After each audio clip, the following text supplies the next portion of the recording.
can use me. I give myself away.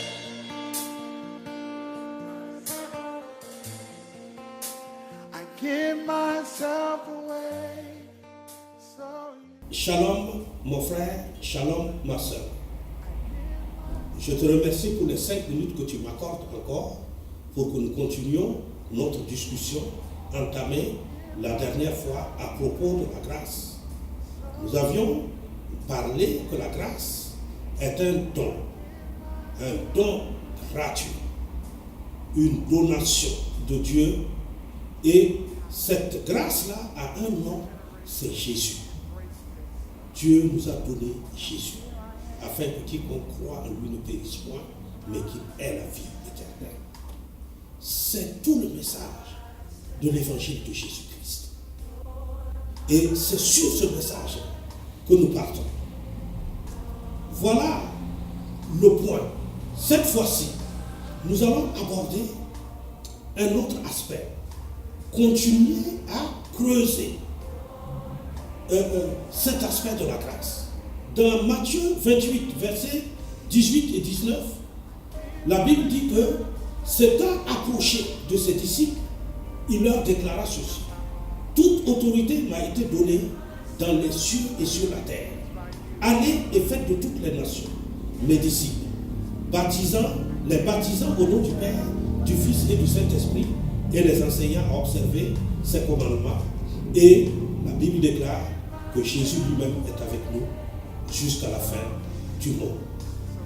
Et c'est à cause de ce message encore que Dieu, dans sa grande miséricorde et dans sa grande compassion, nous a envoyé le Saint-Esprit.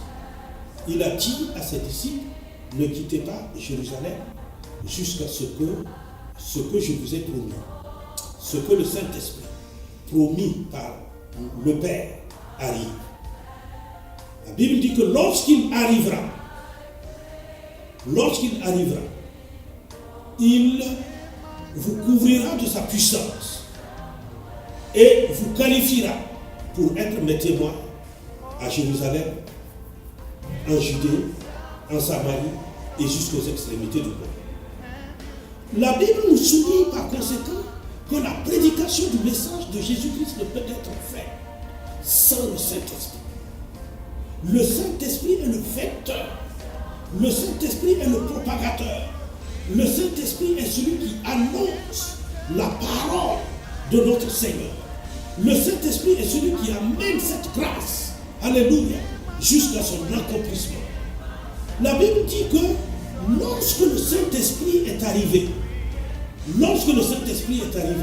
ce jour-là, il y eut 3000 personnes qui ont donné leur vie à Jésus et qui ont reçu la vie nouvelle et qui sont rentrés dans la vie nouvelle. Mais rappelons-nous qu'au mont Sinaï, lorsque la loi est venue, la loi est descendue par Moïse de la colline, ce jour-là, il y eut 3000 morts. Donc ce sont des contrastes que la Bible nous montre par rapport à ces deux alliances. La première alliance est une alliance de la mort. Alléluia. Parce que le jour où la loi est descendue, il y eut 3000 morts. La seconde alliance est l'alliance de la vie. Le jour où le Saint-Esprit est descendu sur les apôtres, 3000 personnes ont donné leur vie à notre Seigneur Jésus-Christ et sont rentrés dans la véritable chrétienne. C'est ce message que nous allons continuer jour après jour. Et je te remercie de m'avoir accordé ces 5 minutes-là et te donne rendez-vous pour les critiques et les suggestions à l'adresse que tu vas voir défiler au bas de l'écran.